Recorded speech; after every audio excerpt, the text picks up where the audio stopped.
आज मैं अपने प्रवचन में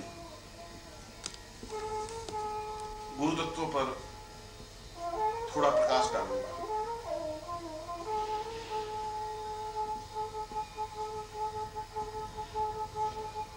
गुरु हमारो गोत्र है। इसका अर्थ यह हुआ कि शिष्य में एक नवीन चेतना स्फुरण हुआ, एक नवीन बात उसके मन में आई।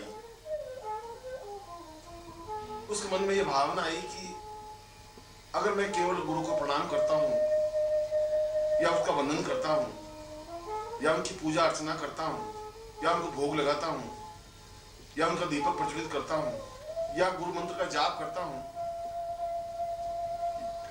यह तो केवल बाह्य परिधान है, बाह्य आधार है।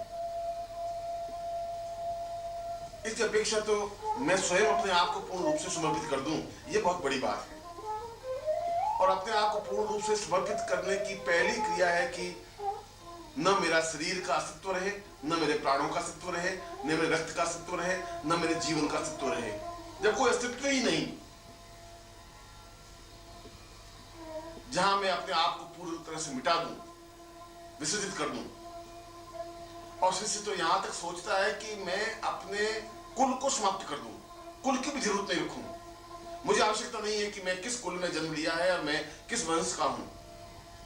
वो कहता है कि मेरी कोई जाति नहीं है, मेरा कोई नाम नहीं है, मेरा कोई माता पिता नहीं है, मेरी कोई सामाजिक परिवेश नहीं है। क्योंकि यदि मुझे पूर्णता प्राप्त करनी है, यदि मुझे समर्पित होना है, यदि मुझे समर्पण करना है, तो फिर मेरा किसी प्रकार से कोई अस्तित्व रहे ही नहीं। और मेरा अस्तित्व रहा तो फिर मेरे जीवन का प्रयोजन, मेरे जीवन की सार्थकता ही क्या रही। इसलिए अगर इस शरीर का कोई नाम होगा भी तो गुरु स्वयं अपने आप इसका नाम रखेंगे। क्योंकि आज तक इस नाम से, जो मेरा नाम है, इस नाम से तो मैंने जीवन में छल, झूठ, कपट, असत्य, न्यूनताएं बहुत रखी। उसे क्या लाभ होगा? उन असत्य और झूठ और छल और कपट और सारी गंदगी को लेकर के मैं गुरु के चरणों में समर्पित होऊंगा भी तो कैसे होऊंगा? मैं नया नाम करना चाहता हूं। आज से मेरा नया नाम हो, आज से मेरा नया धर्म हो, मेरी नई जाति हो, मेरा नया परिवेश हो और मेरा नया गोत्र हो। यहां शिष्य का एक नवीन चिंतन, नवीन भावभूमि, नवीन सरणी स्पष्ट होती है। वो ये कहता है कि मेरे जीवन का मूल उत्स जो गोत्र है, और गोत्र का तात्पर्य है कि मैं किस रक्त प्रवाह से संबंधित हूं। मेरे पिता, दादा, परदादा और मेरा इस वंश परंपरा के अंतिम बिंदु किस देवता या किस ऋषि से संबंधित है, मैं अपना गोत्र ही परिवर्तित कर देता हूं। और आज से मेरा नाम अगर कोई है तो गुरु नाम है, आज से मेरी कोई जाति है तो गुरु जाति है, आज से मेरा कोई वंश है तो गुरु वंश है, और आज से मेरा कोई गोत्र है तो गुरु गोत्र है। गुरु अमार गोत्र, गुरु अमार जाति। यह शिष्य की एक श्रेष्ठ स्थिति है, इस सृष्टि की एक महत्वपूर्ण स्थिति है। क्योंकि इस महत्वपूर्ण स्थिति के लिए गुरु बिल्कुल इंतजार करता है। गुरु की सबसे बड़ी विशेषता यह है कि गुरु बहुत कुछ देना चाहता है, गुरु को देने की इच्छा आकांक्षा है। प्रत्येक गुरु ये चाहता है कि मैं शिष्य को योग्यतम बनाऊं, समर्थ बनाऊं, अद्वितीय बनाऊं, ऐसा बनाऊं कि वो अपने जीवन में सफलता प्राप्त करे। कोई गुरु ये नहीं चाहता कि मेरा नाम हो या मैं ही दुनिया में पूजा जाऊं या समाज मुझे पूजा करे या समाज मेरी स्तुति करे, अर्चना करे। यह तो उसके गुणों से और उसके विद्वत्ता से, उसकी श्रेष्ठता से, उसके ज्ञान से अपने आप स्वयं लोग प्रभावित हैं ही, लोग प्रभावित हैं। पर गुरु इस बात के लिए प्रभावित है कि मैं कुछ शिष्य तैयार करूं। शंकराचार्य ने अपने एक श्लोक में कहा है, पूर्वात्मतम पूर्वसरैव रूपम शिष्योत्परम पूर्णमेव तित्यम। मेरे जीवन का यह सबसे बड़ा सौभाग्य होगा कि मुझे कोई शिष्य मिले, ऐसा शिष्य मिले जो अपने आप में पूर्ण रूप से समर्पित हो, अपने आप से पूर्ण रूप से फना होने वाला हो, अपने आप को उत्सर्ग करने वाला हो, आगे आए। कबीर कह रहा है कि कबीरा ये घर प्रेम का खाला का घर नाही, शीश उतारे भुई धरे वो पैसे घर माही। इस शिष्यता का जो घर है, जो शिष्य बनने की क्रिया है, वो इतना आसान नहीं है। ये खाला का घर नहीं है, ये मौसी का घर नहीं है। ये ऐसी बात नहीं है कि मुंह शिष्य से बोले शिष्य बन गए, ये ऐसा नहीं है। इसके लिए तो पहले बहुत जरूरी है कि शीश उतारे, अपना सिर उतार करके नीचे रख दे, निश्चय कर ले कि मैं मृत्यु को वर्ण प्राप्त कर लूंगा, मैं मर जाऊंगा, समाप्त हो जाऊंगा, अपने आप को फना कर दूंगा, जला दूंगा, अपने आप को उत्सर्ग कर दूंगा। मगर मैं अपने जीवन में जो निश्चय कर चुका हूं, जो अपने मन में जीवन में सोच चुका हूं, उस कार्य को मैं अवश्य ही पूरा करूंगा ही। और मैंने अपने जीवन में सोचा है कि मैं सही अर्थों में शिष्य बन सकूं, मैं सही अर्थों में उत्सर्ग में बन सकूं। एक ही मानसरोवर के दो छोर हैं, एक छोर गुरु है, दूसरा छोर शिष्य है, और बीच में ज्ञान का था मानसरोवर लहरा रहा है, और गुरु बराबर शिष्य को आवाज देता है। गुरु की इच्छा होती है कि शिष्य दौड़ करके आए, और जहां शंकराचार्य इस श्लोक में कहते हैं कि मुझे कोई एक शिष्य मिले, और कोई एक शिष्य मिलने का मतलब है कि कोई ऐसा है जो कफन बांध करके बाहर निकले, जो समाज की परवाह नहीं करे, जो चुनौतियों को झेल सके, जिसकी आंखों में कोई तेवर हो, जो अपने आप में अग्निस्फुलिंग हो, जो हाथों में वज्र की तरह प्रहार करने की क्षमता हो, और जो सही अर्थों में गुरु चरणों में समर्पित होने की भावना रखता हो। शब्दों से नहीं, भावनाओं से, विचारों से नहीं, अपने आप को पूर्ण रूप से फना करते हुए। और जो अपने आप को फना कर लेता है, जो अपने आप को उत्सर्ग कर लेता है, जो अपने आप को पूर्णता के साथ गुरु चरणों में लीन कर देता है, वह शिष्य है। क्योंकि शिष्य की कसौटी अपने आप में अत्यंत कठिन है। गुरु और शिष्य दोनों छोरों को यदि समझें तो गुरु बनना बहुत कठिन नहीं है। गुरु तो उस ज्ञान प्राप्त करने के बाद, उस चेतना प्राप्त करने के बाद गुरु बन सकता है, मगर शिष्य बनना अपने आप में बहुत अत्यंत कठोर कसौटी है, कठिन कसौटी है। क्योंकि शिष्य बनने के लिए अपने आप को हर क्षण सन्नद्ध रहना पड़ता है, अपने आप को बिल्कुल तैयार रखना पड़ता है। कब आज्ञा दे, कब मैं उछाल लगा दूं, कब कहे मैं अपने आप को फना कर दूं, बस आज्ञा हो और मैं अपने आप को उत्सर्ग करके दिखा दूं। मुझे बहुत अच्छी तरह से याद है कि जब मैं संन्यास जीवन में था तो सैकड़ों साधु सन्यासी इस बात के लिए प्रयत्नशील रहते थे कि वे निखिलेश्वरानंद के शिष्य बने, और जो निखिलेश्वरानंद का शिष्य बन जाता, जिसको निखिलेश्वरानंद शिष्य के रूप में स्वीकार कर लेते, उसका अपने आप में नाम हो जाता। पूरे हिमालय की उपत्यका में उसकी चर्चा होने लगती। लोग आश्चर्य से उसको देखते, उसकी सराहना करते, उसकी प्रशंसा करते कि वास्तव में इसने एक कठोर परीक्षा दी होगी, तलवार की धार पर चला होगा। वास्तव में इसने अपनी सेवा से, अपनी सुसा से, अपने प्रेम से, अपनी भावना से, अपनी साधना से, अपने उत्सर्ग से कुछ ऐसा जरूर किया होगा कि निखिलेश्वरानंद ने इसको अपनाया, इसको स्वीकार किया। और यदि निखिलेश्वरानंद ने इसको स्वीकार कर लिया है तो फिर इसकी प्रकृति को कोई रोक नहीं सकता। अब ये रुक नहीं सकता, अब ये आगे बढ़ेगा ही। अब इसने अपने जीवन में जो निश्चय कर लिया है वह निश्चय पूरा होगा ही।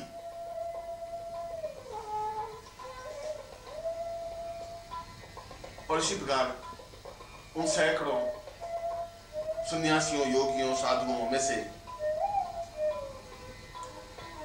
एक बालक सा 20-22 साल का भगवे कपड़े पहने हुए सन्यासी जहां भी निखिलेश्वरानंद जाते वो पीछे पीछे जाता, चाहे सर्दी हो, चाहे गर्मी हो, चाहे बरसात हो। यदि वो कुटिया में होते तो बाहर 24 घंटे खड़ा रहता, धूप में भी, बरसात में भी, सर्दी में भी। यदि उसे कहते कि खाना खा तो खाता, नहीं तो खाना ही नहीं खाता, पानी नहीं पीता। मगर इसके बावजूद भी चेहरे पर कोई शिकन नहीं, चेहरे पर किसी प्रकार की भाव नहीं। ऐसा नहीं कि मैं इतना दुख देख रहा हूं, इतनी वेदना सहन कर रहा हूं, न मालूम कब क्षण आएगा कि निखिलेश्वरानंद आगे बढ़ करके मुझे अपना लेंगे। शायद ऐसा कौन सा क्षण आएगा कि वे अपने सीने से मुझे भींच लेंगे, मेरे सिर पर हाथ रखेंगे और मुझे शिष्य रूप में स्वीकार कर लेंगे। उसके सामने कोई स्पष्ट नहीं था। मैं सोच रहा था कि शायद हो सकता है इस जीवन में मुझे शिष्यता मिल जाए, नहीं भी मिले। हो सकता है ये पूरा जीवन मेरा इसी प्रकार से व्यतीत हो जाए इंतजार करते करते। मगर कोई बात नहीं, अगर इस जीवन में मुझे शिष्यता का सौभाग्य नहीं मिला तो अगले जीवन में तो जरूर मिलेगा ही। वह बहुत आसान वादी था। एक बार बद्रीनाथ के आगे नर नारायण के पर्वतों पर निखिलेश्वरानंद बैठे हुए थे, साथ में 20, 25, 50 शिष्य बैठे हुए थे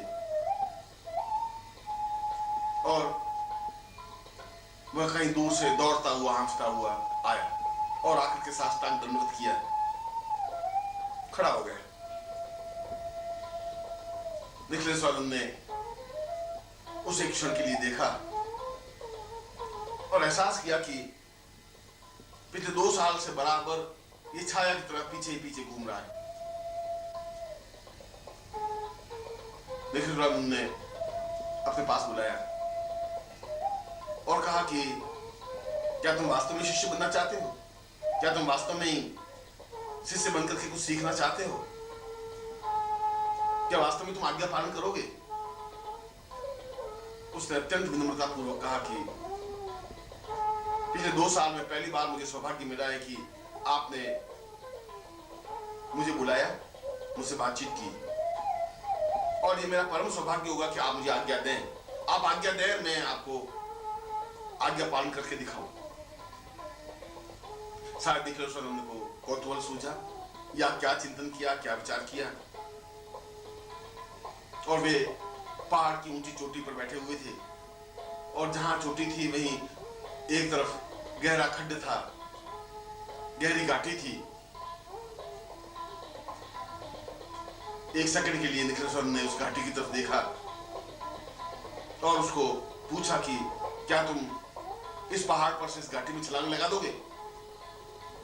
उसने कहा आप आज्ञा दें, मैं छलांग लगा के दिखाऊंगा। आप आज्ञा दे दें। निखिलेश्वरानंद ने कहा कि फिर तुम छलांग लगा और उसने इधर उनका शब्द पूरा मुंह से निकला नहीं, उससे पहले ही उसने तुरंत छलांग लगा दी और हड़बड़ा करके निखिलेश्वरानंद उठे, सारे शिष्य उठे, कोलाहल मच गया।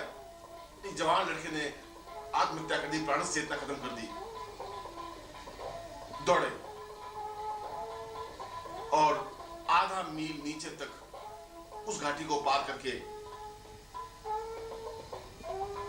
जब देखा तो वह व्यक्ति एक शिला पर ध्यानस्थ बैठा हुआ था और उसके मुंह से केवल निखिलेश्वरानंद गुरुदेव के शब्द निकल रहे थे और कुछ शब्द नहीं था। जगह जगह से शरीर कट गया था, पत्थरों से लहूलुहान हो गया था। उसके बावजूद उसके चेहरे पर एक आनंद की वर्षा थी, एक तेजस्विता थी। उसको ये सौभाग्य का श्रेय अनुभव हो रहा था कि मुझे आज्ञा दी और मैंने आज्ञा पालन करने की कोशिश की। अब इस आज्ञा पालन में प्राण चले जाएं, प्राण बच जाएं, ये तो गुरुदेव जाने। उन्होंने आज्ञा दी होगी, सोच समझ के आज्ञा दी होगी, क्यों दी ये तो वे जाने। शिष्यों ने 1.25 घंटे के बाद नीचे उतर करके 1.25 घंटे तक नीचे उतरे और उस खड्डे में उतरने के बाद जब देखा कि वो बैठा हुआ है, जगह जगह से रक्त बह रहा है, उसने उसको हिलाया डुलाया तो बड़ी मुश्किल से उसकी आंखें खुली और उसको लेकर के उसमें चलने की सामर्थ्य नहीं रह गई थी। पांवों पर काफी चोट आ गई थी, हाथों में चोट आ गई थी, चेहरे पर कई प्रकार के कांटे और पत्थर के ठोंके लग गए थे, खून बह रहा था और 29-35 शिष्यों ने उसको उठा करके ऊपर लेके आए जहां निखिलेश्वरानंद बैठे हुए थे और सामने लिटा दिया। उसने आंखें खोली और जब देखा कि सामने ही गुरुदेव निखिलेश्वरानंद बैठे हैं तो तुरंत हिम्मत करके बैठने की कोशिश की। उसके चेहरे पर एक अपूर्व तेज और आनंद और मुस्कुराहट थी। निखिलेश्वरानंद ने पूछा कि कैसा लगा? उनका गुरुदेव, शायद मेरे कई कई जन्मों के पुण्य थे कि आपने आज्ञा दी, आपने कूदने की आज्ञा दी, मैं कूदा। इतना सोचने और विचारने की तो जरूरत भी नहीं थी कि मैं क्यों कूदूं, कहां से कूदूं, कब कूदूं। आप के मुंह से सब निकलना था, मुझे कूदना था। निखिलेश्वर ने उसके सिर पर हाथ फेरा और हाथ फेरते ही उसके सारे घाव मिट गए, रक्त निकलना बंद हो गया। जैसा शरीर था ठीक उसी प्रकार से स्वस्थ तंदुरुस्त शरीर बन गया। और शिव सियों ने देखा कि वास्तव में उसके चेहरे पर, शरीर पर एक अपूर्व ओज है, एक तेजस्विता है, एक चमक है। गुरुदेव का स्पर्श होते ही सारे शरीर में एक चेतना पैदा हुई है और उसकी कुंडली जागृत होकर पूर्ण रूप से ध्यान लग गया है। और यही शिष्य आगे चल करके निखिलेश्वरानंद का अत्यंत प्रिय शिष्य बना। माधुरानंद हिमालय का श्रेष्ठतम योगी, जिसने अपने जीवन में आगे चल करके अग्नि विद्या को प्राप्त की, जिसने आगे चल के ब्रह्म विद्या को प्राप्त की और पूर्ण रूप से ब्रह्मर्षि कहलाया। आज भी संपूर्ण हिमालय में उसका नाम अत्यंत सम्मान, प्रेम और श्रेष्ठता के साथ लेते हैं। शिष्य का तात्पर्य है कि गुरुदेव आज्ञा दे, उसका पालन किया जाए। मेरे जीवन में ऐसे कई शिष्य आए और मुझे इस बात का सौभाग्य है कि उन सन्यासी शिष्यों ने अपने आप को कसौटी पर कस करके दिखाया। क्योंकि गुरु की परीक्षा, और कम से कम मेरी परीक्षा तो बहुत ही कठोर बनी रही है। शायद मैंने शिष्य को बहुत ज्यादा अग्नि में तपाया है, मैंने शिष्यों को बहुत प्रताड़ित किया है, बहुत चोट दी है। इसलिए चोट दी है कि वे सही अर्थों में कुंदन बन सके। अग्नि में इसलिए तपाया कि वे उस आंच को सहन कर सके। इसलिए उनको तैयार किया कि अग्नि स्फुलिंग बन सके। वे कच्चे सन्यासी नहीं रहे, वे घटिया सन्यासी नहीं बन सके। वे हिमालय में रहे तो तेजस्विता के साथ रह सके और ये कह सके कि मैं निखिलेश्वरानंद का शिष्य हूं। और इसीलिए आज उन सन्यासी शिष्यों का सम्मान है, आदर से लोग देखते हैं। वहां के निवासी, वहां के ग्रामीण, वहां के रहने वाले साधु, सन्यासी, योगी, कि अगर निखिलेश्वरानंद का शिष्य है तो अपने आप में अद्भुत और तेजस्वी शिष्य होगा। और जिस प्रकार से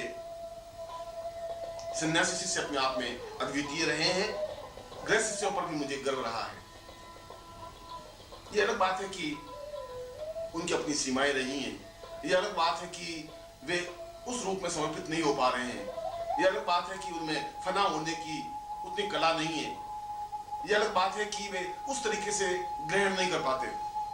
जो बहुत कुछ दांव पे लगा देता है वो बहुत कुछ प्राप्त कर सकता है, जो कुछ खोएगा नहीं वो कुछ पा भी नहीं सकता। पाने के लिए बहुत कुछ खोना पड़ता है, अपने जीवन को दांव पे लगाना पड़ता है, अपने प्राणों को दांव पे लगाना पड़ता है, अपने आप को उत्सर्ग कर देना पड़ता है, अपने आप को न्योछावर कर देना पड़ता है। और न्योछावर होने के बाद जो कुछ खिलता है वो अपने आप में हजार हजार गुलाबों से भी ज्यादा सुगंधित बनता है, अपने आप में तेजस्वी बनता है, अपने आप में मधुरम बन जाता है। इसलिए मैंने कहा कि शिष्यता की कसौटी बहुत कठिन होती है। शिष्य बनना बहुत कठोर होता है, इतना आसान नहीं है। शिष्य बनने के लिए अपने आप को उत्सर्ग करने की भावना होनी चाहिए, सिर पर कफन बांधा हुआ होना चाहिए, पांवों में ताकत होनी चाहिए, तेजस्विता होनी चाहिए। जो निश्चय कर लिया उस निश्चय पर पकड़ने पर बढ़ने की भावना होनी चाहिए। एक खतरनाक खेल होना चाहिए और मन में संकल्प शक्ति होनी चाहिए कि मैं अपने जीवन में, यदि गुरु ने आवाज दी है, यदि गुरु इस बात को बार बार कह रहे हैं कि मुझे केवल 1 या 2 या 5 या 10 शिष्य चाहिए, तो क्या इस पूरी पृथ्वी पर 5-10 शिष्य नहीं मिल सकते? नहीं मिल सकते, वास्तव में नहीं मिल सकते। शिष्य बिल्कुल एक अलग चीज है। शिष्य का मतलब है कि वह पूर्ण रूप से छाया बन जाए, और जिस प्रकार से देह से छाया अलग नहीं हो सकती, जहां शरीर रहेगा वहां छाया रहेगी, ठीक उसी प्रकार से वह शिष्य भी छाया बनकर रहे। मुझे निर्भयानंद का स्मरण आ रहा है और वो करीब 7.5 साल 8 साल तक मेरे साथ रहा छाया बनकर। ऐसा कोई 7 साल में अवसर आया ही नहीं कि मैंने आवाज दी और उसने हाँ नहीं भरी हो। आधी रात को भी मैंने कहा निर्भयानंद हाँ आज्ञा दे मुझे, और मैंने अगर आधी रात को कहा कि तुम्हें 30 किलोमीटर दौड़ के जाना है और वापस सुबह तक आना है, तो अच्छी बात है। जहां पर भी धूप हुई, गर्मी हुई, सर्दी हुई, बरसात हुई, ढाल बनकर के खड़ा हो गया। जैसी भी परिस्थिति हुई वो अपने आप में ताकतवान क्षमतावान बन करके खड़ा रह गया। मैं सोचता हूं कि आज्ञा पालन की कसौटी थी उसके पास और मैंने उसको कई बार परखा, मैंने उसको कई बार कसौटी पे कसा, कठोर से कठोर परीक्षा लेने के लिए आज्ञाएं दी, मगर हर बार मैं सोचता इस बार ये चूक जाएगा, इस बार ये आज्ञा पालन शायद नहीं कर सकेगा, इस बार ये अपने मिशन में अपने उद्देश्य में असफल हो जाएगा। मगर उस हिस्से में हार गया और हार का भी मुझे गर्व है, क्योंकि एक बार भी ऐसा कोई क्षण आया ही नहीं कि मैंने आवाज दी और मिला नहीं हो। एक बार भी ऐसा नहीं हुआ कि मुझे पूजा का समय हो गया और कोई सामान तैयार नहीं हो। एक बार भी ऐसा नहीं हुआ कि मैं कहीं जा रहा हूं और वो साथ में नहीं चला हो। एक बार भी ऐसा समय नहीं आया कि मैं सो गया हूं और उससे पहले वह सो गया हो, या मेरी आंख खुली हो और वो हाजिर नहीं मिला हो। और आज हिमालय का प्रत्येक सन्यासी निर्भयानंद का शिष्य बनने में गौरव अनुभव करता है, एहसास करता है कि अगर निर्भयानंद का शिष्य बन गए तो अपने आप में अद्वितीय शिष्य बन सकेंगे, तेजस्वी शिष्य बन सकेंगे, क्योंकि निर्भयानंद का शिष्य बनना ही अपने आप में जीवन का सौभाग्य है। ऊंचे से ऊंचा योगी इस बात की कल्पना करता है कि शायद मैं निर्भयानंद का शिष्य बनूं। ऐसे शिष्य पर मुझे गर्व रहा है। इसलिए मैंने कहा कि शिष्य बनने की कसौटी आज्ञा पालन है। आज्ञा पालन के पगडंडी पर चल करके ही शिष्य बना जा सकता है, समर्पण करके ही शिष्य बना जा सकता है। अपने सिर को उतार करके जमीन पर रखने की और हथेली में लेकर के घूमने की जो कला जानते हैं वो शिष्य बन सकते हैं। जो हर क्षण अपने सिर को अपने हाथों में रखते हैं, फना होने की कला जानते हैं, उत्सर्ग होने की कला जानते हैं, अपने आप को न्यौछावर कर देने की कला जानते हैं, वो शिष्य बन सकते हैं। और गुरु को उस बात की बहुत प्रसन्नता होती है जब शिष्य योगी बनता है। जब गुरु देखता है कि मेरा शिष्य हंस बन गया है, इसके पंख आ गए हैं, ये उड़ने की कला सीख ली है, अभी आकाश में लंबी दूरी तक दौड़ सकता है, उड़ सकता है, अपने डंडे फैला करके इस आकाश को नाप सकता है, इस सागर से पार हो सकता है, तब गुरु को ज्यादा प्रसन्नता होती है। उसका सीना 1 गज से 10 गज हो जाता है, छाती फूल जाती है, उसकी आंखों में दर्प आ जाता है, एक एहसास होता है कि मैंने शिष्य को तैयार किया, निर्माण किया। उसको विश्वास हो जाता है कि मैंने जो ज्ञान की चेतना जलाई है वह बुझेगी नहीं। उसको इस बात का हौसला, हिम्मत हो जाता है कि अब ये ज्ञान समाप्त नहीं होगा, अब ये चेतना समाप्त नहीं हो पाएगी। जो कुछ मैंने इस समाज को देना चाहा है वह मैं इस शिष्य के द्वारा दे सकूंगा, क्योंकि मैं जीवित ग्रंथ लिखना चाहता हूं। यह कागजों पर उपन्यास नहीं लिखना चाहता, कागजों पर किताबें नहीं लिखना चाहता, कागजों पर कोई चीज नहीं लिखना चाहता। मैं लिखना चाहता हूं जीवित जागृत पुस्तक हो, शिष्य के रूप में, जो चल फिर सके, जो बोल सके, जो आगे बढ़ सके, जो अपने जीवन को पूर्णता दे सके। और ऐसे ही शिष्यों से यह जीवन समझ सकता है। ऐसे ही शिष्यों से गुरुधन्य हो सकते हैं। ऐसे ही शिष्य यदि 1 या 2 या 4 या 5 या 10 या 12 मिल जाते हैं तो गुरु अपने आप में पूर्ण सफल बन जाता है, क्योंकि शिष्यता तो जीवन का एक पाथेय है, और जो शिष्य नहीं बन सका वो जीवन में कुछ भी नहीं कर सकता। वह जीवन में बिल्कुल असफल होकर के मृत्यु को प्राप्त हो जाता है। एक चांदी के चंद टुकड़े लेकर के जीवन को बर्बाद कर लेते हैं, 2-4 संतान पैदा करके एक कुत्ते की तरह, सूकर की तरह समाप्त कर देते हैं अपने जीवन को। वह शिष्य नहीं बन सकता। जो शिष्यता की कसौटी पर नहीं कसा जाएगा वो मनुष्यता की कसौटी पर भी नहीं कसा जाएगा। जिसने शिष्यता नहीं सीखी वो आज्ञा पालन भी नहीं सीख सकता। जो शिष्यता नहीं सीख सकता उसके चेहरे पर एक भाव, एक तेजस्विता, दृढ़ता नहीं आ सकती। उसके सीने में, एक वक्षस्थल में ओज नहीं आ सकता, उसकी चाल में दृढ़ता नहीं आ सकती, उसका सिर हिमालय से ऊंचा नहीं बन सकता, वो अपने आप में अद्वितीय नहीं बन सकता। अद्वितीय बनने की कला और कसौटी शिष्यता से शुरू होती है और शिष्यता पर समाप्त हो जाती है। शिष्य बनकर के शिष्यता तक पहुंच जाना जीवन का एक बड़ा सौभाग्य होता है, जीवन की पूर्णता होती है, जीवन की श्रेष्ठता होती है। वो वास्तव में धन्य हो जाता है, स्वर्णिम बन जाता है, आभायुक्त हो जाता है, जीवन का सौंदर्य खिल जाता है, हजार सौंदर्य उसके चेहरे पर खिल जाते हैं। और जहां पुरुष के लिए यह बात लागू होती है वहां साधिकाओं के लिए भी यह बात लागू होती है, शिष्यों के लिए भी बात लागू होती है। शिष्य और शिष्या में तात्विक रूप से कोई अंतर नहीं है। वह चाहे साधक हो, चाहे साधिका हो, चाहे शिष्य हो, चाहे शिष्या हो, जो अपने आप को फराग कर देने की कला जानती है, जो अपने आप को उत्सर्ग कर देने की कला जानती है। मैंने कहा कि जो अपने गोत्र, कुल और नाम और वंश को छोड़ करके उस गोत्र से अपना नाम जोड़ देती है कि गुरु मेरा गोत्र है, गुरु मेरा नाम है, गुरु मेरा वंश है, गुरु मेरी जिंदगी है, मेरी धड़कन है, मेरी चेतना है, मेरे प्राण तत्व हैं, जो इस लेवल तक पहुंच जाती है, बस शिष्य कहलाती है। केवल हाथ जोड़ देने से शिष्य नहीं बन सकती, केवल आंखें बंद कर देने से, अगरबत्ती लगा देने से शिष्य नहीं बन सकती। शिष्य बनना तो अपने आप में एक जीवन का सौभाग्य होता है, क्योंकि शिष्य के लिए अत्यधिक कठिन कठोर कसौटी होती है, क्योंकि उसको एक तरफ समाज खींच रहा होता है, समाज के बंधन उसके पांव में बेड़ियां बन करके खड़ी होती हैं, और एक तरफ गुरु खड़े होते हैं, उन दोनों के बीच में वो खड़ी होती है। मगर जिसने चुनौती झेली नहीं, जिसने अपने जीवन को उत्सर्ग ही नहीं किया, जो समाज के बंधनों से जकड़ करके रही गई, तो शिष्य बन ही नहीं सकती। बस शिष्य क्या हो सकती है? जो तूफान की तरह बढ़ सकती है, हिम्मत और हौसले के साथ आगे बढ़ सकती है, जो निश्चय कर लेती है मुझे जीवन में वह सब कुछ प्राप्त करना है जो होना चाहिए।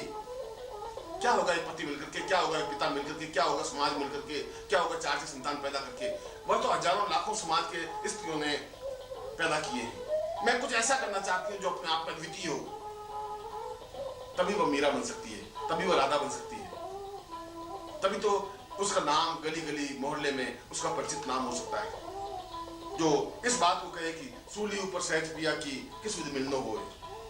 मेरे पिया तो सूली के ऊपर हैं, क्योंकि जितना सूली पर चढ़ने से दर्द और दुख और वेदना सहन करनी पड़ती है, इस समाज को उतनी वेदना मुझे सहन करनी पड़ेगी, और मैं इस वेदना को सहन करूंगी ही, क्योंकि इस वेदना सहन करने के बाद में जो मुझे गुरु मिलेंगे वो अपने आप में अद्वितीय आनंद की अनुभूति होगी, अद्वितीय श्रेष्ठता और प्रेम का पराकाष्ठा होगी। उस दुख की घाटी को पार करके जब सुख की अनुभूति होती है, वो अपने आप में एक अद्वितीय अनुभूति होती है, अद्वितीय चेतना बनती है। इसलिए शिष्य के लिए चुनौती ज्यादा मजबूत होती है।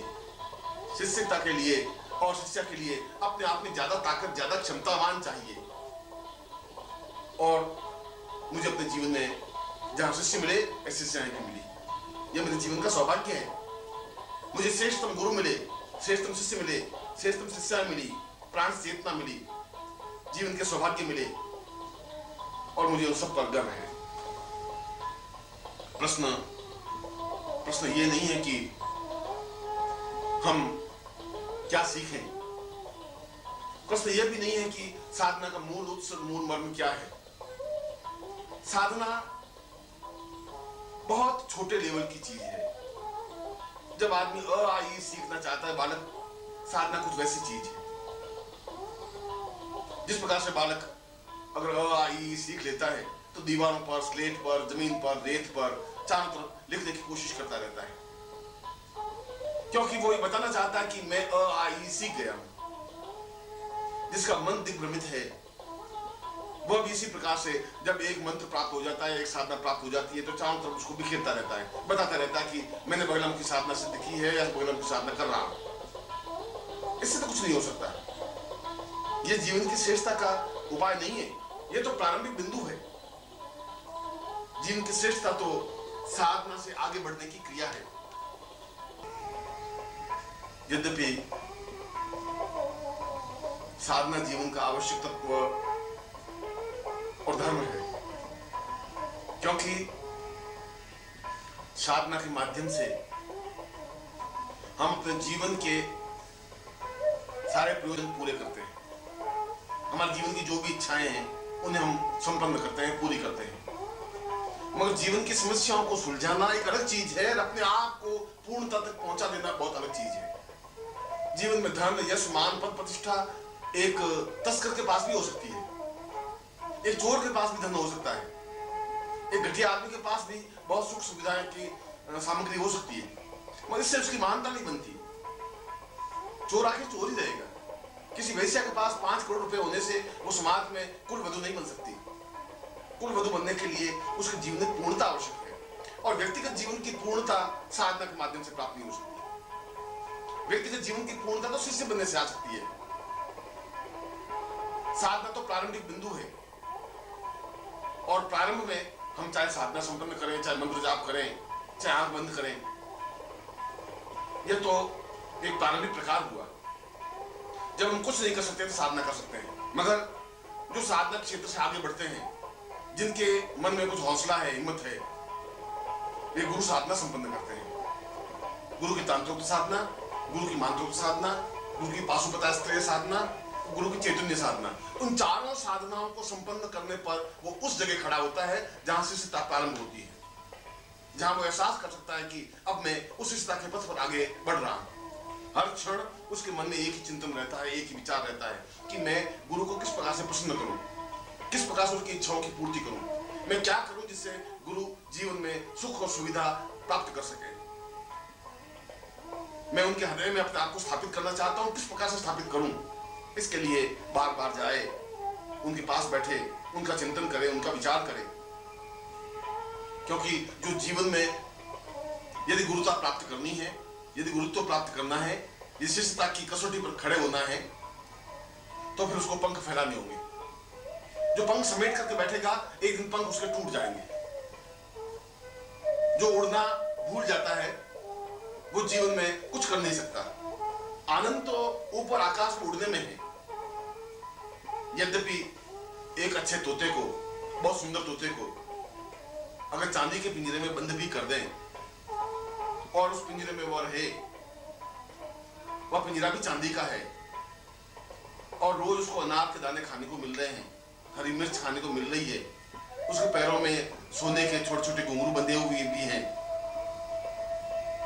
मगर उसके बावजूद भी वह एक गुलाम तोता है, इसमें कोई संदेह नहीं। यद्यपि उसको सुख सुविधाएं हैं, उसको सुरक्षा है, उस पर कोई बिल्ली झपट्टा नहीं मार सकती, उसकी रोज स्नान होती है, उसके रोज पंख धोए जाते हैं, उसको अच्छा खाने को मिलता है, मगर फिर भी यह उसके जीवन की गुलामी है, यह सामाजिक गुलामी है। और ऐसा तोता यदि इस तोते को पिंजरे से बाहर निकालते भी हैं और उसको कहा जाए कि तू थोड़ा उड़, इस चांदी के और सोने के पिंजरे में कैद होने से जीवन की पूर्णता प्राप्त नहीं हो सकती। तो अपने पंख फैला, तो आकाश में उड़, और यदि वो उड़ने की कोशिश भी करता है तो 1 फुट या 2 फुट ऊपर उड़ करके धड़ से नीचे गिर जाता है, क्योंकि उसके पंखों ने काम करना बंद कर दिया है, उसके पंखों में ताकत नहीं रही, वह उड़ने की कला भूल गया। और जो उड़ने की कला भूल जाते हैं वे आकाश के आनंद को नहीं ले सकते। जो उड़ने की कला भूल जाते हैं वे इस शुभ्र गगन को देख नहीं पाते, इस नीलिमा को नहीं देख पाते, वो उस आनंद को अनुभव कर ही नहीं सकते जो आनंद आकाश में उड़ने में है, जो आनंद जीवन की पूर्णता में चहकने में, डाली पर बैठ करके जो चहकने की कला है, वह उस पिंजरे में नहीं आ सकती। एक घुटी हुई आवाज आएगी और गुरु उसको पिंजरे से बाहर निकालने की कोशिश करता है। गुरु कहता है कि ये पिंजरा बड़े सोने का है, फिर भी तुम्हारी कैद है, इस कैद से तुम बाहर निकल, मैं तुझे उड़ने की कला सिखाता हूं और ये तेरे उड़ने की कला है, तू ऊंचा उठ। वो 2 फुट ऊपर उठता है, फिर गिर जाता है। गुरु कहता है घबरा मत, तो इस बात की चिंता मत कर कि यहाँ तुझे खाने को नहीं मिल रहा है, या हरी मिर्च तुझे खाने को नहीं मिल रही, या अनार के दाने खाने को नहीं मिल रहे हैं, इस बात की चिंता मत कर। तो एक बार स्वतंत्र हो, एक बार इस आकाश में उड़, एक बार अपने पंख फैला, एक बार देख कि इस आकाश में उड़ने में, गगन में उड़ने में कितना आनंद है। एक बार इस डाली पर बैठ और चहक, एक बार अपनी आवाज से लोगों को सम्मोहित कर, तब तेरी इस जिंदगी का एक सार्थकता बन सकेगी। और जिस क्षण वो पंख फैला करके उड़ता है आकाश में, उसमें गुरु को एक पूर्ण संतोष अनुभव होता है। उसमें उसको अनुभव होता है कि वास्तव में मैंने एक तोते को, मैंने एक जिंदगी को एक धड़कन दी, एक चेतना दी, एक प्राण चेतना दी, उसको ऊंचा उठाया, उसके पांवों में एक ताकत दी, उसके पंखों में हमने क्षमता भरी उड़ने की। गुरु का काम केवल उड़ना सिखाना है, आकाश में, निरभ्र आकाश में, जहां पर ओर छोर नहीं है, उस आकाश में जिसका कोई अंत नहीं है, जो एक छोटे से घेरे में आबद्ध नहीं है, जो कहीं पर भी स्वतंत्र रूप से उड़ सकता है और पूरी सृष्टि को नाप सकता है, और जो अपने पंखों से पूरी सृष्टि को नाप देता है, वो सही अर्थों में आनंद की अनुभूति करता है। इसलिए गुरु को मृत्यु कहा गया है। इसलिए मृत्यु कहा गया है कि गुरु जब शिष्य उसके पास आता है तो गुरु पहले उसको मृत्यु देता है। मृत्यु देने का तात्पर्य है कि तुम्हारे पास जो कुछ है मैं उसको समाप्त करता हूं। जो तुम्हारे पास छल है, जो कुछ झूठ है, जो कपट है, जो असत्य है, जो व्यभिचार है, मैं इसको समाप्त करने की क्रिया सिखाता हूं। गुरु को मिटाता है, समाप्त करता है। शिक्षक और गुरु में यह अंतर है।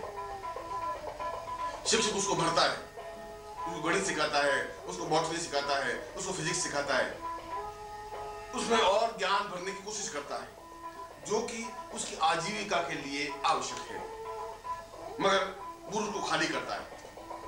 ये गुरु और शिक्षक में अंतर है। गुरु कहता है कि ये तेरे अंदर जो छल है इसको तू दूर हटा, ये कपट है, ये जीवन की न्यूनता है, ये घटियापन है, ये पिंजरे में बंद रहने की जो कला है इसको तुम छोड़ दे।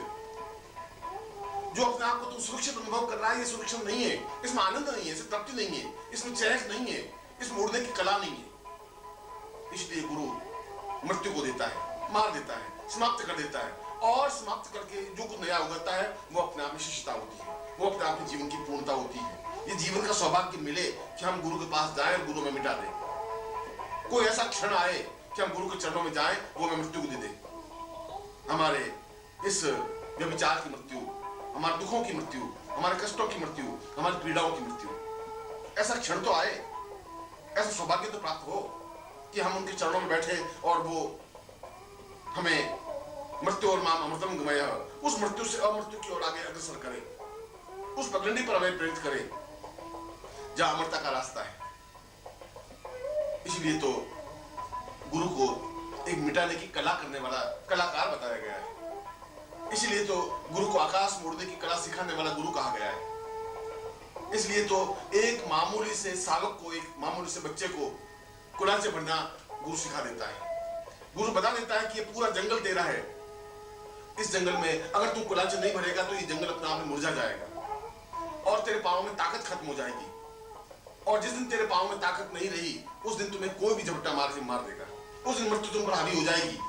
मगर तुम्हें मृत्यु पर पंजा लड़ाना है और मृत्यु की आंख में आंख डाल के खड़ा होना है तो फिर तुम्हें कुलाचे भरनी पड़ेगी, हिम्मत तो जोश रखना पड़ेगा। तो इस सारी व्यवस्थाओं को छोड़, इन मजबूरियों को छोड़, अपने इस दीनता को छोड़ दे। जो तेरे मन में भय है, जो तेरे मन में दीनता है, इसको समाप्त कर दे। एक बार अपने आप को मिटा। मैं तुझे मिटाने की कला सिखाता हूँ, मैं तुझे मृत्यु की कला सिखाता हूँ, क्योंकि इस मिटाने की कला के ऊपर जो कुछ मैं निर्माण करूंगा वो अपने आप में अद्वितीय होगा, श्रेष्ठ होगा, जीवन का एक पुण्यदायक कार्य होगा। इसलिए तो गुरु प्रत्येक क्षण उस शिष्य को गढ़ता रहता है, तैयार करता रहता है, प्रत्येक क्षण उसका निर्माण करता है।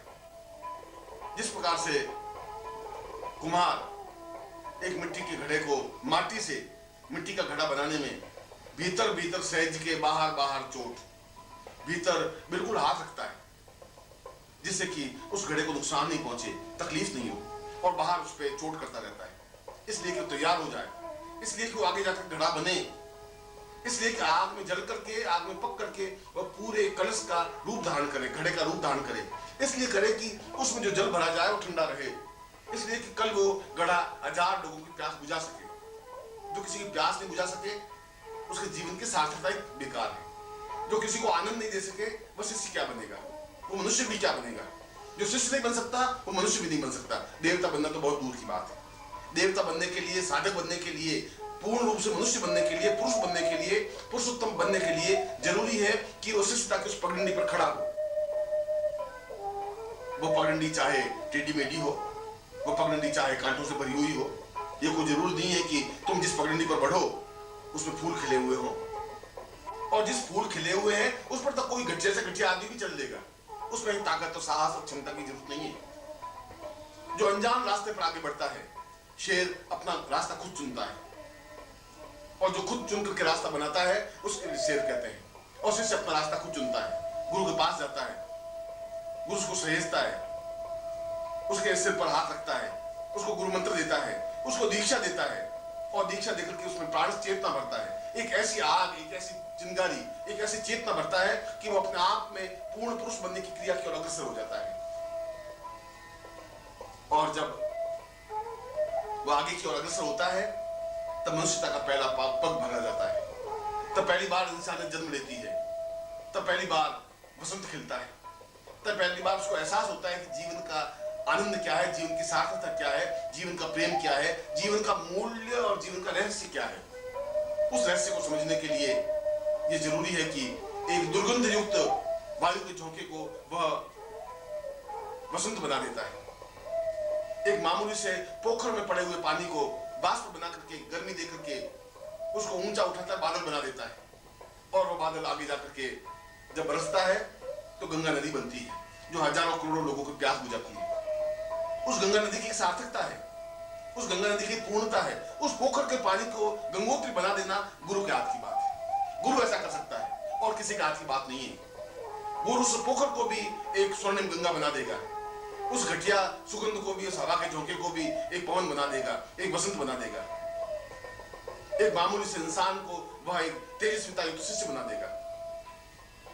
एक मरे हुए उस तोते को आकाश उड़ने की कला सिखा देगा, उसको हंस बनने की कला सिखाएगा, उसको पूर्ण रूप से शेर बनकर के इस समाज में जीतने की, इस संसार में विजय प्राप्त करने की ज्ञान चेतना दे पाएगा। मगर इसके लिए, ये सब कुछ प्राप्त करने के लिए पहला कर्तव्य और धर्म यह है कि वह शिष्य बनने की कला सीखे। पहला यह है कि वह गुरु के चरणों में पहुंचे। इसलिए नहीं कि वह गुरु मंत्र ले ले, इसलिए नहीं कि वह वहां जाए और वापस लौट जाए, ऐसा नहीं। गुरु में अपने आप को एकाकार करे, अपने आप को लीन करे, अपने आप को पूर्णता के साथ, समग्रता के साथ समर्पित कर दे। और जो समर्पण करने की कला जानता है वही अपना नाम, अपनी हस्ती, अपना परिचय मिटा देता है। फिर वो कहता है कि आज से मेरा नाम, जो गुरु नाम देंगे वह मेरा नाम होगा। इसलिए गुरु उसको नया नाम देता है और नए नाम से परिचित होता है। फिर इस बात की चिंता नहीं होती कि यह समाज इतना सुंदर है, यह समाज मेरी पत्नी है, पुत्र है, बंधु है, बांधव है, भाई है, पति है, ये सब कुछ व्यर्थ और बेमानी हो जाते हैं, क्योंकि वह एक देव पुरुष बन जाता है, क्योंकि वह एक ऊंचे स्तर का व्यक्ति बनने की ओर अग्रसर होता है। उसके लिए रास्ता खुला होता है, वो आगे की ओर बढ़ने की कला सीखता है। उसका प्रत्येक क्षण मधुरता के साथ व्यतीत होता है, वो प्रत्येक क्षण को सार्थक करने की कला जानता है। ये तो जीवन की श्रेष्ठता है। इसलिए मैंने कहा कि गुरु बनना बहुत कठिन कार्य नहीं है। गुरु तो कोई भी बन सकता है, नकली रूप में भी, असली रूप में भी, मगर नकली शिष्य नहीं बन सकता, पाखंडी शिष्य नहीं बन सकता। शिष्य बनने की पहली कड़ाई यह है कि वो अपने आप को मिटाए, अपने आप को उत्सर्ग करे, अपने आप को न्यौछावर कर दे, अपने आप को मिटा दे। और ऐसा शिष्य जिस क्षण बनने की कला प्रारंभ होती है, उसी क्षण से मनुष्यता जन्म लेती है। हम इस पूरे राष्ट्र को, इस पूरे विश्व को सही मनुष्य बनाने की कला जानना चाहते हैं। हम चाहते हैं कि नया मनुष्य का निर्माण हो। हम चाहते हैं कि ये जो मनुष्य हैं, ये घिसे पिटे हैं, इनके रूढ़िग्रस्त हो गए हैं, इनका चिंतन, इनका विचार बुढ़ा हो गया, वृद्ध हो गया है। ये समाज अपने आप में खोखला और बेकार हो गया है। जहां 5000 वर्ष पहले जो समाज था, ठीक उसी प्रकार का समाज चल रहा है। उस समाज में कोई परिवर्तन नहीं आया। वैसा ही छल, वैसा ही झूठ, वैसा ही बंधन, वैसी ही पत्नी, वैसा ही पति, वैसा ही पुत्र, वैसे ही बंधु, वैसे ही बांधव। कोई सुधार नहीं हुआ है, सुधार हो भी नहीं सकता। इसके बीच में से एक नए पुरुष की रचना करनी है, एक नए मनुष्य की रचना करनी है, एक नए मनुष्य का निर्माण करना है, और वह नया मनुष्य शिष्य बन सकेगा। अगर गुरु में चेतना है, गुरु में आग है, गुरु में स्फुलिंग है, तो वह नए मनुष्य का निर्माण कर सकता है। जैसा भी तुम्हारा जन्म हुआ हो, जिस घर में भी तुम्हारा जन्म हुआ हो, चाहे तुम बंधन में जकड़े हुए रहे हो, चाहे तुम किसी जाति, किसी वर्ण, किसी रूप, किसी रंग के हुए हो, ये अपने आप में कोई व्यर्थ नहीं, क्योंकि गुरु तो तुम्हें वापस नया जन्म देता है। जन्म नाम जायते शूद्र संस्कारात् द्विज उच्यते। वह तुम्हें संस्कार देता है, वह तुम्हें दूसरी बार जन्म देता है, दूसरा नाम देता है, नया नाम देता है। वो कहता है कि आज तक तुम्हारा जो नाम था, उस नाम को मैं मृत्यु देता हूँ। आज तक तुम्हारा जो स्वभाव था, उस स्वभाव को मृत्यु देता हूँ। आज तक तुम्हारे पास जो पूंजी थी, उसको मैं समाप्त करता हूँ। मैं एक नवीन रास्ते पर, एक नवीन पृष्ठभूमि पर, नई भावभूमि पर खड़ा कर रहा हूँ। आज तुम्हारा ये नाम है, आज तुम्हारा ये जाति है, ये गोत्र है, आज से तुम्हारा गुरु गोत्र है, गुरु चेतना है, गुरु प्राण है, गुरु स्फुलिंग है, क्योंकि तुम उस गुरु रूपी रथ पर खड़े होकर के इस महासमर को जीत सकोगे। इस गुरु रूपी अग्निस्फुलिंग पर बैठ करके अपने जीवन की चेतना को पूर्णता दे सकोगे। तुम्हारे पास वो ताकत और क्षमता आ पाएगी जहां जीवन की श्रेष्ठता तुम्हारे सामने होगी, तुम्हारी अद्वितीयता होगी। तुम जीवन को एक नवीन चेतना के साथ अग्रसर कर सकोगे। और ऐसा शिष्य यदि बनता है तो वह अपने आप में एक नवीन कसौटीमय शिष्य बनता है। कुछ घिसे पिटे शिष्यों की जरूरत नहीं है। इस प्रकार के शिष्य तो 1000 वर्षों से पैदा होते आए। जो विश्वासघाती होते हैं, जो छली होते हैं, जो झूठ और मक्कार होते हैं, जिनके मन में कुछ और होता है और ऊपर से केवल होठों से गुरु शब्द उच्चारण करते हैं, उससे ज्यादा तो पाप की कोई हो ही नहीं सकता, उससे ज्यादा अधर्मी और घटिया कोई व्यक्ति नहीं हो सकता। इससे तो अच्छा था तुम झूठ बोलने वाली बने रहते, इससे ज्यादा अच्छा था तुम विश्वासघाती बने रहते। तो कम से कम इस बात का तुम्हें गर्व होता कि तुम विश्वासघाती रहे। मगर मन में विश्वासघात लेकर के, मन में झूठ, कपट और असत्य और व्यभिचार लेकर के तुम जब गुरु के सामने खड़े होते हो, और अगर अपने आप को मिटाने की कला नहीं जानते हो, यदि उनके हाथों से अपने आप को मिटा नहीं सकते, तो फिर जीवन का कोई प्रयोजन, कोई अर्थ नहीं रह पाएगा। फिर तुम्हें जीवन में साधक बनने की कला भी नहीं आ पाएगी। साधक बनने की सर्वप्रथम कला ही यही है, श्रेष्ठता ही यही है कि तुम अपने शरीर को साध सको, अपने मन को चेतना युक्त दे सको, अपने जीवन को पूर्णता दे सको, अपने जीवन को अद्वितीयता दे सको। और इसीलिए तो अपने जीवन को गुरुमय बनाने के लिए अपना रक्त बदलना पड़ेगा। तुम्हारा जो रक्त है उसमें दूषितता है, वो रक्त तुम्हारे माता पिता का दिया हुआ है, वह तुम्हारे पूर्वजों का दिया हुआ रक्त है। उस रक्त में झूठ, छल, कपट, असत्य, व्यभिचार है। इसलिए बार बार तुम्हारी बुद्धि तुम पर हावी होती है, बार बार तुम सही रास्ते पर खड़े होते हो और बार बार तुम वापस उसी भ्रम जाल में उलझते हो। बार बार तुम्हारा भ्रम तुम्हें बार बार ये सोचता है कि मैं क्या करूं, क्या नहीं करूं, ये गुरु है भी कि नहीं है, क्या गुरु सेवा करने से कुछ मिलेगा भी नहीं मिलेगा, जीवन में कुछ पूर्णता प्राप्त हो पाएगी कि नहीं हो पाएगी। ये तुम्हारा छल, ये तुम्हारा रक्त, जो घटिया बेहूदा रक्त है, वो तुम्हें बार बार उद्वेलित कर रहा है। इस रक्त को बदलना पड़ेगा, तुम्हें एक नया रक्त देना पड़ेगा, तुम्हें एक नई चेतना देनी पड़ेगी, तुम्हें एक नए प्राण देने पड़ेंगे, तुम्हें नया धर्म और नया जाति देनी पड़ेगी, तुम्हें नया गोत्र देना पड़ेगा। और यह गोत्र गुरु गोत्र होगा, और जिसका गोत्र ही गुरु बन जाता है, जिसका प्राण गुरु बन जाते हैं, जिसकी चेतना गुरु बन जाती है, जिसका रक्त गुरुमय बन जाता है, वो अपने आप में एक युग पुरुष बन सकेगा, एक नवीन चेतना, एक प्राण सीता चेतना बन सकेगा, और वही सही अर्थों में शिष्य बन सकेगा। और इसीलिए देवोपनिषद में इस अपने गोत्र को भी बदलने की क्रिया के लिए कुछ विशेष श्लोकों की रचना हुई है, जिनका नित्य श्रवण करने से अपने आप शरीर में एक परिवर्तन आने लग जाता है, अपने आप शरीर में एक तेजस्वी आने लग जाती है, अपने आप शरीर में एक चेतना आने लग जाती है, एहसास होने लग जाता है कि मेरे जीवन की पूर्णता, कुछ मेरे चेहरे पर चमक आई है, ओज आया है, मेरी आंखों में एक नई चमक, नई प्राण चेतना आई है। इसलिए तो इन श्लोकों को अपने आप में महत्वपूर्ण श्लोक कहा गया है। इन श्लोकों का नित्य श्रवण करना ही जीवन की श्रेष्ठता की ओर अग्रसर होना है। यदि सही अर्थों में शिष्य बनना है तो सही अर्थों में शिष्य बनना ही है, गुरु के स्वयं जाना ही है, गुरु के प्राणों से एकाकार होना ही है, अपने आप को पूर्ण रूप से समर्पित करना ही है। और इन देवोपनिषद में स्पष्ट किए हुए इन श्लोकों को नित्य जो श्रवण करता है, सुनता है, अपने आप घर का वातावरण, उसके प्राणों का वातावरण, उसके हृदय का वातावरण, उसकी चेतना का वातावरण एक नए ढंग से निर्मित होती है। मैं उन्हीं श्लोकों को आपके सामने स्पष्ट कर रहा हूं, जिनको नित्य घर में सुनना जीवन का सौभाग्य कहा जाता है, और जिन श्लोकों को मैं पहली बार स्पष्ट कर रहा हूं, क्योंकि देवोपनिषद तो अपने आप में एक अद्वितीय उपनिषद है, जिसका श्रवण करना, सुनना ही जीवन की सौभाग्य माना गया है। मैं उन श्लोकों को आपके सामने स्पष्ट कर रहा हूं। पूर्वं वदेन्यं वदतं सरेतं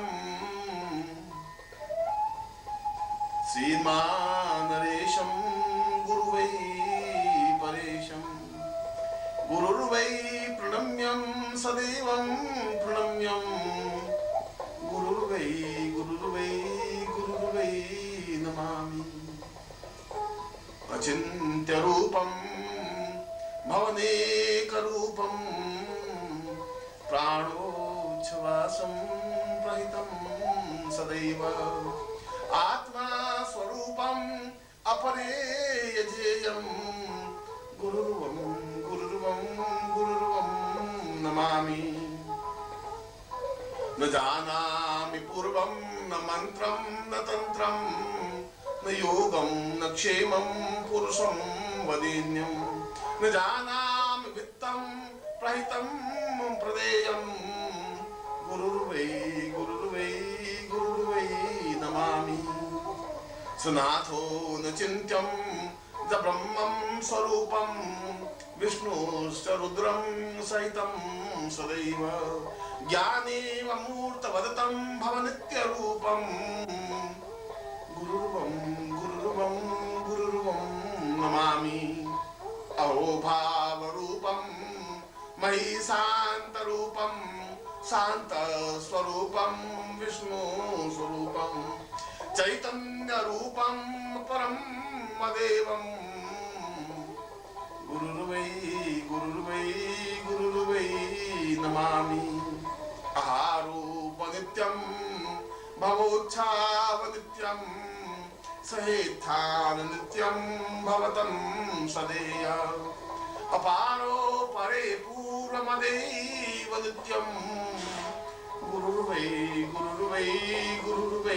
नमामि सनेत्रो सदा पूर्णमदैव तुल्यं ज्ञानश्च पूर्णं सहितं वदामि पूर्णै सदा पूर्णमदैव रूपं गुरुर्वै नमामि अहोभावनित्यं महोभावनित्यं प्राणस्वरूपं चैतन्यरूपं ब्रह्मस्वरूपं ब्रह्माण्डरूपं गुरुर्वै नमामि अक्षो सतां सूर्य सदैव नित्यं प्राणोच्छवासं व्रतं प्रदैव सचिन्त्यरूपं सवितं सदेयं गुरुर्वै नमामि सधेनुर्वतां सूर्य सदैव रूपं इन्द्रोवतां यक्षकुबेरपूर्वं ज्ञानोच्छवासं ब्रह्मस्वरूपं गुरुर्वै नमामि बाहुस्त्वमेवं प्राणस्त्वमेवं चैतन्यरूपम् आत्मत्वमेवं देहत्वमेवं सर्वस्य रूपं गुरुर्वै नमामि सहो शान्तरूपं अहो भ्रान्तरूपं सदीर्घो वतांसावहितं वदेन्यं चिन्त्यम् अचिन्त्यम् अमितं अवेरं गुरुर्वै नमामि प्रणम्यं सदैव नमामि नित्यम् आजानुरूपं भवतः स्वरूपं गुरुर्वै नमामि। और जो नित्य इन श्लोकों के साथ जो गुरुदेव का ध्यान चिंतन प्रणम्य करते हैं, वास्तव में गुरु की चेतना उन्हें प्राप्त होती है, वास्तव में जीवन की पूर्णता उन्हें प्राप्त होती है, वास्तव में गुरु का आशीर्वाद उन्हें प्राप्त होता है और सही अर्थों में उसका पूरा कायाकल्प हो जाता है। उसकी नवीन प्राण चेतना, नवीन ज्ञान चेतना, नवीन धर्म चेतना, नवीन आध्यात्मिक चेतना प्राप्त होने लग जाती है और वह सही अर्थों में पूर्ण शिष्यत्व बन करके अपने जीवन को पूर्णत्व की ओर अग्रसर कर देता है। और मैं आज से तुम्हारा पूरा रक्त प्रवाहित शुद्ध कर रहा हूँ, बदल रहा हूँ, तुम्हारे प्राणों को, तुम्हारे देह को, तुम्हारी चेतना को, तुम्हारे ज्ञान को, और मैं तुम्हें नया नाम, नया गोत्र देता हुआ आशीर्वाद देता हूँ। तुम अपने जीवन में पूर्णता और सफलता प्राप्त करो, ऐसा ही आशीर्वाद है।